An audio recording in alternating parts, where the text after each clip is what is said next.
Aquarius, this is your year of transformation. Now Pluto is in your sign. There will be rebirth. You are the phoenix constantly rising from the ashes this year. You have power. You have the ability to transform. You're looking at your intimate relationships right from the get-go. The North Node is entering Pisces, and for you, you're looking at security. What makes you feel secure? What abundance can you create in 2025? It is actually all there for you. There is a shining beacon in 2025 that's saying, right, we're going to help you with signs, with synchronicities, and with all sorts of magic to help you achieve abundance and security. So those are the areas that you need to focus on in terms of your manifesting, in terms of your beliefs, in terms of, pontificating on what it is that where you feel abundant and secure. And that isn't necessarily materialistic. It's about that inner feeling of feeling safe and loved and at peace. What gives you that? And then say to the universe, okay, I trust you. Give me even more than I could possibly dream in those areas. Now, the sun enters your sign, of course, in January, and then the sun is conjunct Pluto on January the 21st-ish. This is massive shift for you. You're finding out who you are. You are shedding a load of unnecessary stuff you don't need. There are endings and there are beginnings, and it could be quite dramatic. But because the sun is there, you are very confident about letting go and reimagining yourself and reinventing yourself in some way. And for the next few years, you're reinventing yourself on a regular basis. But really, you're an Aquarius, you're a visionary. So this should be easier than you think. Your very own birthday moon is around the 29th. The new moon in Aquarius.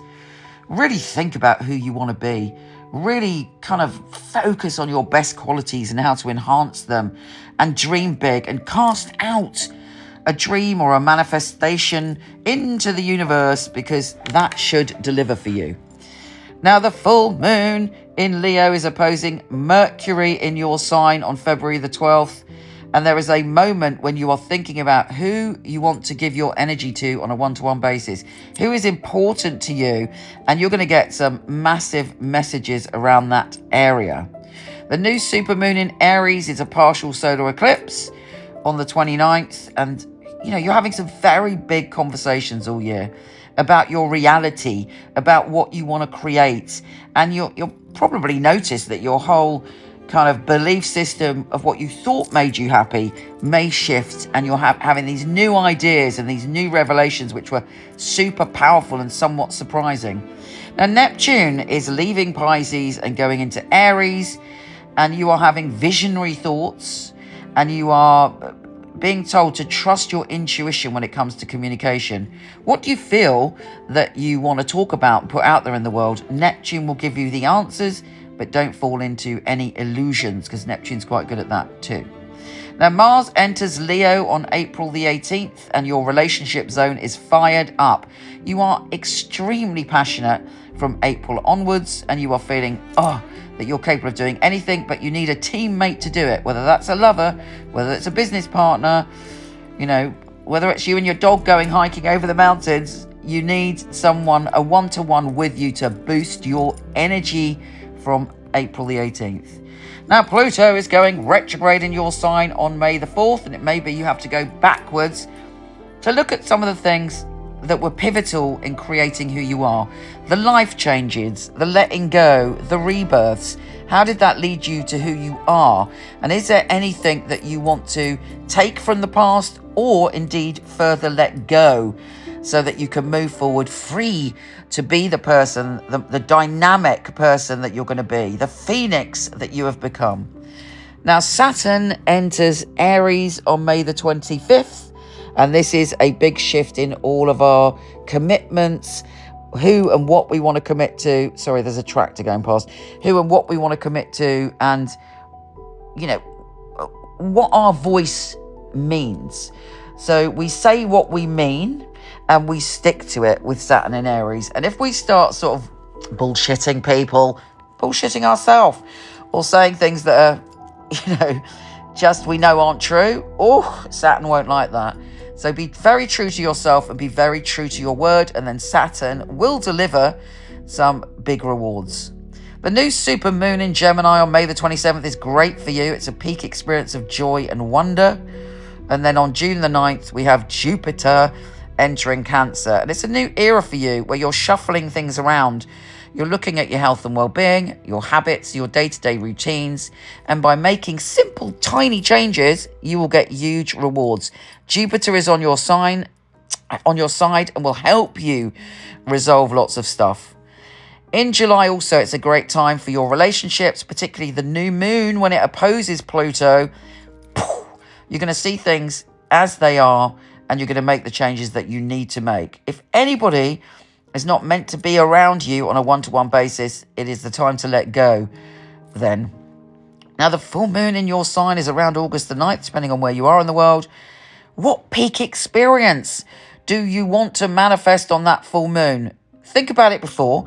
I always think about, what the full moon is going to bring me a couple of weeks before, and then I build up that energy. You're using that energy to have that fabulous peak on the full moon in Aquarius. If we don't really look at the energy, it could be overwhelming, it could be emotional, so it's very good to pay attention to your intuition and what's coming up on an emotional level as well. Venus is definitely, and Pluto are definitely shaking things up when it comes to your relationships and bringing about the truth for you. Uranus retrogrades back into Gemini on September the 6th, but it's bringing you lots of giggles, lots of fun, unexpected pleasure, so that's not a bad thing. There's a total lunar eclipse in Pisces on the 7th of September, and it's talking to you again about abundance. You've got to be true to yourself about what security really is. It's not an illusion. It's not money. It's not buying things. What is the deepest part of you that feels happy and secure? What is that other than anything material? Messages are coming your way. Pluto goes direct again on October the 14th. And actually, I think you'll feel quite relieved about that. The past may have visited you. Things may have happened. You may have had to relive experiences in the past that were life-changing. And finally, Uranus retrogrades back into Taurus on November the 8th.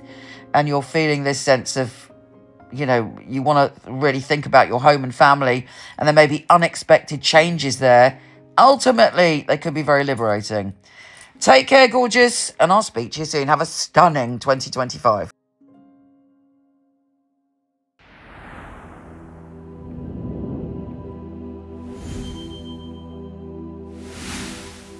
I like to class a reading as an oasis for the soul, time out where we can really spoil ourselves. When someone comes online, I'm already there. Their energy straight away goes whoosh and the messages start.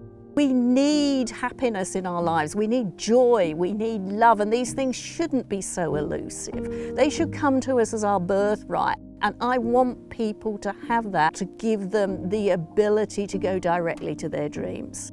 This work is incredible, it's joyful, it means so much that I'm able to give that gift to somebody. I'll be looking at the obstacles in your life, but also the opportunities. I'd like to be the person that's going to straighten your crown for you. It's very important for me that the client feels spirit with them and gives some validations. So it was a psychic reading. It's been able to help somebody have a map back to where they've got lost from.